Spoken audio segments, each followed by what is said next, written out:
Assalamualaikum warahmatullahi wabarakatuh. Saya Jafar Habrani dengan NIM 190102006. Di sini saya akan mempresentasikan tentang kajian kualitas air pada area budidaya kurungan jaring tancap atau KJT di Danau Tutut, Desa Tombatu 3, Kecamatan Tombatu, Kabupaten Minahasa Tenggara. Penyebab kasus. Danau Tutut merupakan danau alami di Sulawesi Utara yang terletak di Kabupaten Minahasa Tenggara.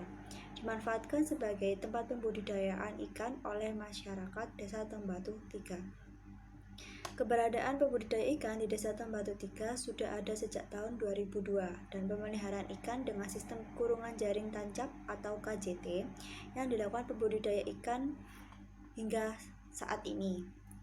Beberapa tahun ini berdasarkan hasil wawancara langsung dengan pembudidaya ikan yang ada di Desa Tombatu 3 tersebut terungkap bahwa ikan pelihara mereka sering terserang penyakit pada musim-musim tertentu.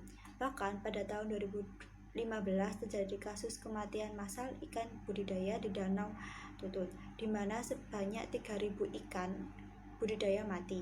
Kasus tersebut menunjukkan bahwa di Danau Tutut mempunyai masalah penurunan kualitas air yang berdampak pada kesehatan ikan dan tingkat kematian ikan yang tinggi.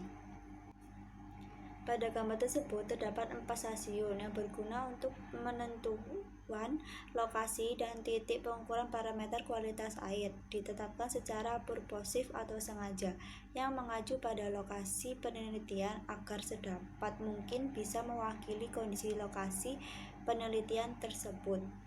Pengukuran kualitas air. Hasil penelitian parameter fisika menunjukkan suhu perairan antara 28 sampai 29 derajat Celcius. Total padatan terlarut 0,266 sampai 0,412 mg per liter. Parameter kimia untuk DO 2 sampai 5 mg per liter dan untuk pH 7 sampai 8. Suhu tertinggi yaitu 29,34 derajat Celcius di stasiun 3 pada sore hari dan pada pagi hari di stasiun 1 yaitu 28,46 derajat Celcius. Hasil pengukuran suhu Danau Tutut selama 4 kali periode pengukuran pada pagi, siang, dan sore hari di 4 stasiun. Pengukuran dengan HORIBA. Suhu mempunyai pengaruh yang nyata terhadap proses pertukaran atau metabolisme makhluk hidup. Selain mempengaruhi proses pertukaran zat, suhu juga berpengaruh terhadap kelarutan oksigen yang terlarut dalam air. Juga berpengaruh terhadap pertumbuhan dan nafsu makan ikan. Hal ini terbukti dengan terjadinya kematian massal di Danau Tutut tahun 2015 pada saat terjadi perubahan suhu yang mendadak. Perubahan suhu antara pagi, siang, dan sore yang cukup besar di Danau Tutut dapat pula menjadi faktor pemicu stres pada ikan. Kondisi ini apabila terjadi di dalam waktu yang lama dapat menyebabkan ikan yang lebih rentan terserang penyakit. Total padatan terlarut. Berdasarkan hasil pengukuran rata TDS, tertinggi yaitu 0,412 mg per liter di stasiun 4 pada siang hari dan terendah 0,266 mg per liter berada di stasiun 3 dan juga pada siang hari. Salah satu faktor yang mempengaruhi nilai TDS adalah pengaruh antropogenik berupa limbah domestik, yaitu limbah cair hasil buangan dari rumah tangga, misalnya air deterjen, sisa cucian, air sabun, dan tinja. Nilai TDS tertinggi pada stasiun 4 akibat pohon nipah atau rumbia yang ditebang pada lokasi stasiun 4 untuk pembuatan KJT yang baru. Pohon nipah memiliki zat tanin yang tinggi. DO, dissolved oxygen. Dari hasil pengukuran dapat dikatakan bahwa banyaknya DO pada perairan Danau Tutut yaitu 5,2 mg per liter berada di stasiun 3 pada siang hari dan terendah berada di stasiun 4 pada sore hari yaitu 2,1 mg per liter.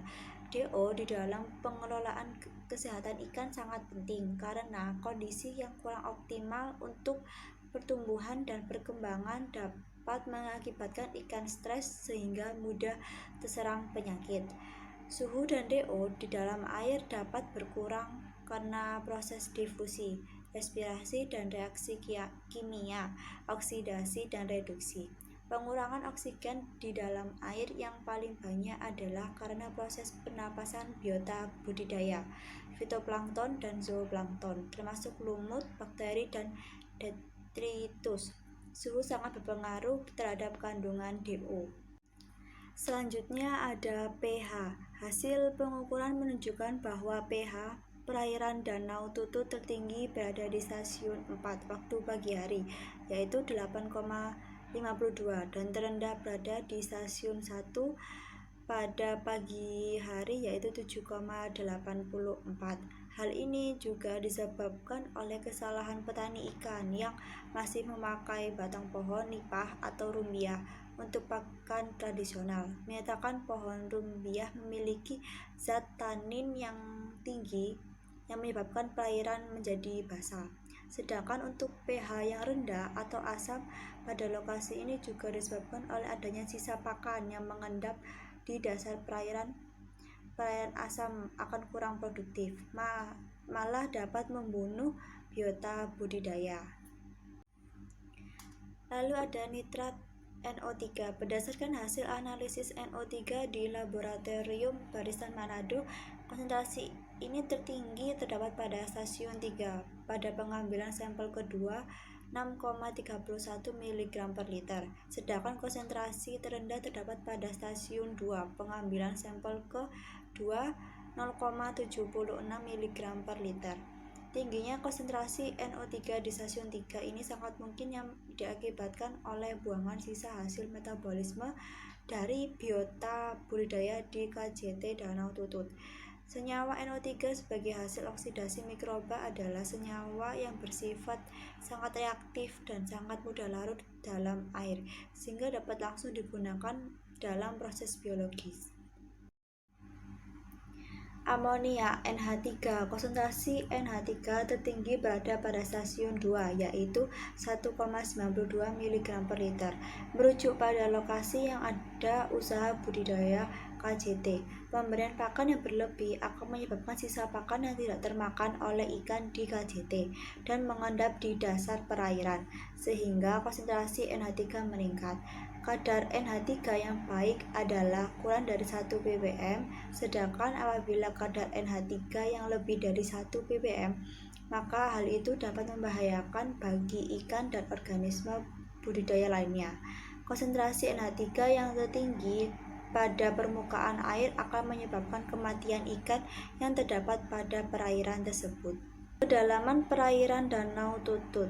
Kedalaman air Danau Tutut yang menjadi fokus pengamatan untuk budidaya ikan pada kisaran 0,2,5 meter. Sementara berdasarkan hasil pengukuran kedalaman perairan danau yang dilakukan adalah bervariasi antara 0,70 sampai 1,55 meter.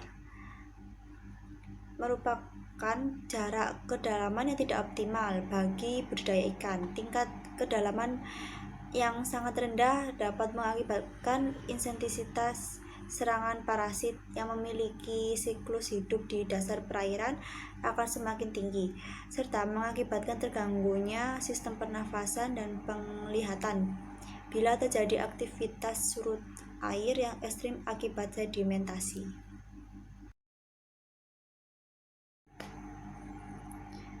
Kegiatan budidaya ikan dan kualitas air Danau Tutut. Ikan yang dibudidayakan adalah ikan nila atau nama latinnya Oreochromis niloticus dan ikan mas Cyprinus carpio dengan padat penebaran 1.500 untuk ikan nila ukuran 3, 5, dan 8 cm per jaring 500 ekor dan untuk ikan mas ukuran 5-8 cm per jaring 500 ekor. Berdasarkan hasil penelitian yang telah diuraikan sebelumnya, maka aktivitas budidaya ikan dengan menggunakan KJT di Danau Tutut dapat mempengaruhi kualitas air danau. Dengan demikian, keberhasilan pada kegiatan perikanan KJT dipengaruhi oleh kualitas air danau. Sebaliknya, kualitas air danau tersebut sangat dipengaruhi oleh kegiatan budidaya KJT yang berlangsung di danau tersebut. Kesimpulannya adalah secara umum keberadaan kualitas air fisika dan kimia, suhu, TDS, DO, pH, nitrat masih berada pada kondisi yang relatif baik kecuali konsentrasi amoniak. Konsentrasi amoniak NH3 di perairan Danau Tutut yang melampaui batas baku mutu disebabkan oleh hasil dari penumpukan limbah makanan, sisa pakan di dasar perairan dan dari tubuh ikan yang mengeluarkan amonia bersama kotorannya di KJT.